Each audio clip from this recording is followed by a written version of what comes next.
आज की चर्चा का विषय है स्ट्रक्चरल ऑर्गेनाइजेशन इन एनिमल्स।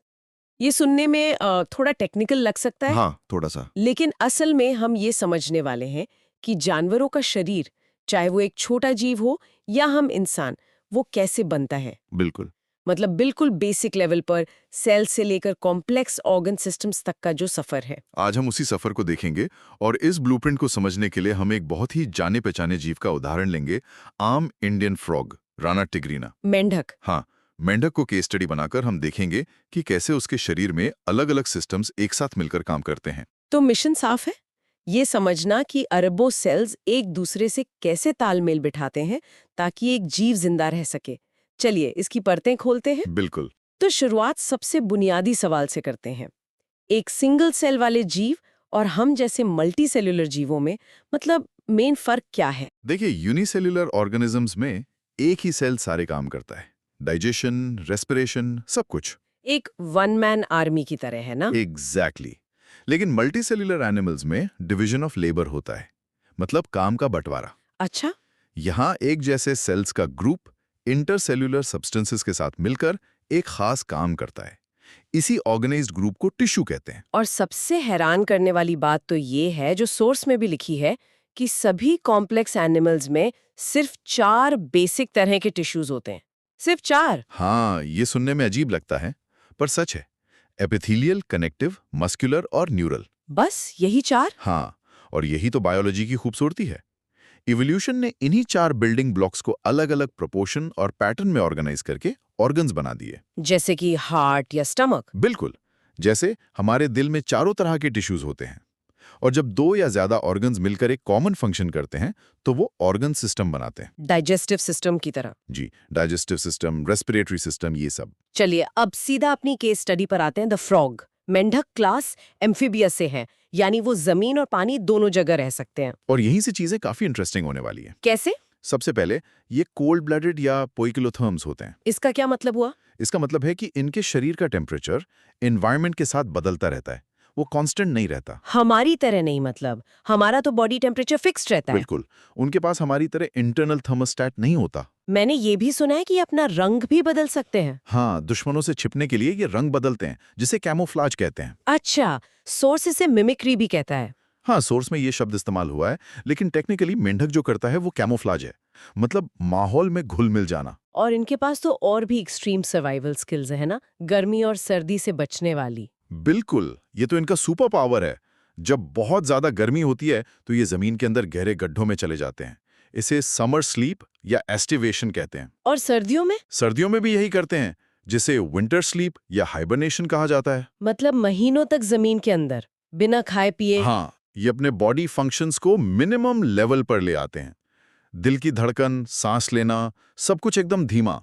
वाओ! अब बात करते हैं इनकी स्किन की। ये बहुत इंटरेस्टिंग है। सोर्स कहता है कि मेंढक की स्किन स्मूथ और स्लिपरी होती है। हाँ, म्यूकस की वजह से। और सबसे मजेदार फैक्ट ये है कि मेंढक कभी पानी पीते नहीं है, अपनी स्किन से एब्जॉर्ब करते हैं। जी, उनकी स्किन हमेशा नम रहती है। डॉर्सल साइड यानी ऊपर का हिस्सा ऑलिव ग्रीन होता है, जिस पर डार्क स्पॉट्स होते हैं। और नीचे का हिस्सा? वेंट्रल साइड यानी नीचे का हिस्सा पेल येलो होता है।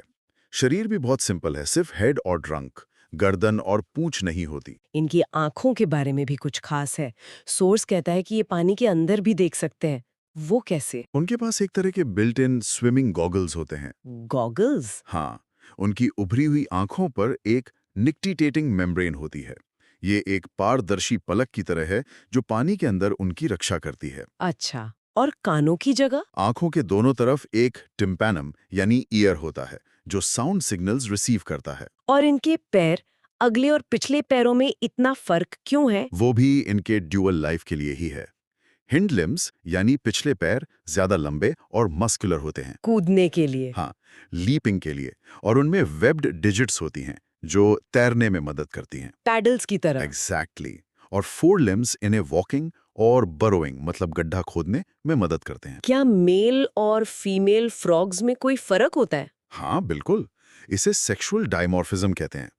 मेल फ्रॉग्स में आवाज पैदा करने वाले वोकल सैक्स होते हैं, टर्राने वाली आवाज के लिए। जी, और फोर लिम्ब के पहले डिजिट पर एक कॉप्युलेटरी पैड होता है। ये दोनों चीजें फीमेल फ्रॉग्स में नहीं होती। ओके, तो ये थी बाहरी बनावट। अब जरा मेंढक के शरीर के अंदर झांकते हैं। शुरुआत डाइजेस्टिव सिस्टम से करते हैं। ठीक है, क्योंकि मेंढक कार्निवोर्स हैं, मतलब मांसाहारी, उनका एलिमेंट्री कनाल छोटा होता है। ऐसा क्यों? क्योंकि मीट को डाइजेस्ट करना आसान होता है, घास पत्ती डाइजेस्ट करने के लिए लंबी आंत चाहिए होती है। अच्छा। खाना बिलो टंग से पकड़ा जाता है, फिर माउथ से, ईसोफेगस, स्टमक, इंटेस्टाइन, रेक्टम और फिर क्लोआका से बाहर। क्लोआका, ये क्या चीज है? क्लोआका को आप शरीर का ग्रैंड सेंट्रल टर्मिनल समझ सकती हैं। Grand central terminal? हाँ, ये एक कॉमन चेंबर है जहां डाइजेस्टिव, एक्सक्रीटरी और रिप्रोडक्टिव तीनों सिस्टम्स आकर एक ही ओपनिंग से बाहर निकलते हैं। वाओ, ये तो बहुत एफिशिएंट डिजाइन है। बिल्कुल। अब डाइजेशन में ग्लैंड्स का भी रोल है। लिवर से बाइल निकलता है जो गॉल ब्लैडर में स्टोर होता है। और पैंक्रियास? पैंक्रियास से पैंक्रियाटिक जूस निकलता है जिसमें डाइजेस्टिव एंजाइम्स होते हैं। स्टमक में HCl और गैस्ट्रिक जूसेस खाने को पार्शियली डाइजेस्ट करते हैं, जिसे काइम कहते हैं। और final digestion? Final digestion intestine में होता है, जहां विली और माइक्रोविली डाइजेस्टेड फूड को एब्जॉर्ब कर लेते हैं। ठीक है, अब आते हैं ब्रीदिंग पर। ये पानी और जमीन पर अलग-अलग तरीके से सांस कैसे लेते हैं? ये बहुत अच्छा सवाल है। पानी में स्किन एक रेस्पिरेटरी ऑर्गन की तरह काम करती है। मतलब त्वचा से सांस लेते हैं? हाँ, इसे क्यूटेनियस रेस्पिरेशन कहते हैं। डिसॉल्व्ड ऑक्सीजन स्किन के थ्रू डिफ्यूजन से एक्सचेंज होती है। और जमीन पर? जमीन पर ब्यूकल कैविटी, स्किन और लंग्स तीनों का इस्तेमाल होता है। लंग से होने वाले रेस्पिरेशन को पल्मोनरी रेस्पिरेशन कहते हैं। और हाइबरनेशन और एस्टिवेशन के दौरान जब वो जमीन के नीचे दबे होते हैं? उस दौरान गैशियस एक्सचेंज सिर्फ और सिर्फ स्किन से होता है। कमाल है, हर सिचुएशन के लिए एक प्लान है। बिल्कुल। अब ब्लड सर्कुलेशन के बारे में सोर्स क्या कहता है? इनका सर्कुलेटरी सिस्टम वेल डेवलप्ड और क्लोज्ड टाइप है। क्लोज टाइप मतलब खून हमेशा ब्लड वेसल्स के अंदर ही बहता है। और इनका हार्ट 3 चैम्बर्ड होता है। 3 चेम्बर्ड, मतलब 2 एट्रिया और 1 वेंट्रिकल। एग्जैक्टली। और ये एक वेंट्रिकल ही सबसे खास बात है। हमारे हार्ट में 2 वेंट्रिकल होते हैं, लेकिन इनके में एक ही होता है। तो इसका मतलब ऑक्सीजन रिच और ऑक्सीजन पुअर ब्लड मिक्स हो जाता होगा? हाँ, कुछ हद तक मिक्स हो जाता है। ये हमारे 4 चेम्बर्ड सिस्टम जितना एफिशिएंट नहीं है, लेकिन एक कोल्ड ब्लडेड एम्फीबियन के लिए ये डिजाइन परफेक्टली काम करता है। और इनके ब्लड सेल्स में भी कुछ फर्क है? हाँ, इनके आरबीसीज न्यूक्लिएटेड होते हैं, यानी उनमें न्यूक्लियस होता है और इनमें भी हीमोग्लोबिन होता है। इसके अलावा इनके पास हेपेटिक पोर्टल सिस्टम और रीनल पोर्टल सिस्टम भी होता है। ठीक है, अब बॉडी से वेस्ट कैसे बाहर निकलता है? उसके लिए वेल डेवलप्ड एक्सक्रीटरी सिस्टम है, जिसमें a pair of kidneys, ureters, cloaca और यूरिनरी ब्लैडर होता है। Kidneys dark red been like होती हैं, सही? जी, मेंढक यूरिया एक्सक्रीट करता है, इसलिए ये एक यूरियोटेलिक एनिमल है। और कंट्रोल और कोऑर्डिनेशन के लिए? उसके लिए नर्वस सिस्टम और एंडोक्राइन ग्लैंड्स दोनों हैं। ब्रेन एक क्रेनियम यानी ब्रेन बॉक्स में बंद होता है और 4 ब्रेन, मिड ब्रेन और हाइंड ब्रेन में डिवाइडेड होता है। आखिर में रिप्रोडक्टिव सिस्टम। हाँ, मेल रिप्रोडक्टिव ऑर्गन्स में अ पेयर ऑफ टेस्टीज होते हैं जो किडनी से जुड़े रहते हैं, और फीमेल ऑर्गन्स में अ पेयर ऑफ ओवरीज होती हैं। और फर्टिलाइजेशन? फर्टिलाइजेशन एक्सटर्नल होता है, यानी पानी में। पानी में? जी, एक मैच्योर फीमेल एक बार में 2500 से 3000 ओवा यानी अंडे दे सकती है। 2 से 3000? ये तो बहुत ज्यादा है। हाँ, क्योंकि सर्वाइवल रेट बहुत कम होता है।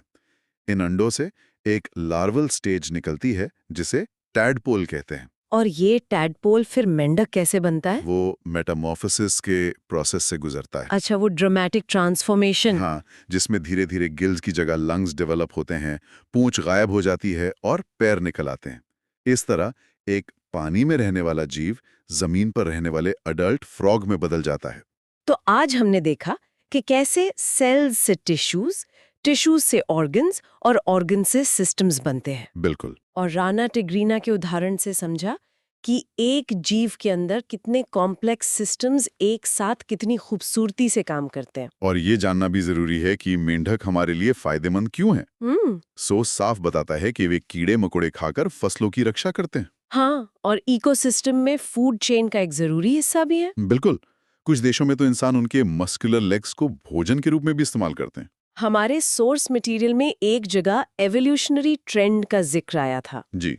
जब हम एक मेंढक जैसे जीव में इतनी जटिलता देखते हैं, तो ये सोचना कितना दिलचस्प है कि एवोल्यूशन ने समय के साथ अलग-अलग जीवों में इससे भी कितने ज्यादा एडवांस्ड और एफिशिएंट बायोलॉजिकल डिजाइन्स तैयार किए होंगे। सही बात है। शायद अगली बार जब हम किसी मेंढक को देखें, तो हम उसे सिर्फ एक साधारण जीव की तरह नहीं, बल्कि एवोल्यूशन के एक कमाल के जिंदा नमूने की तरह देखें।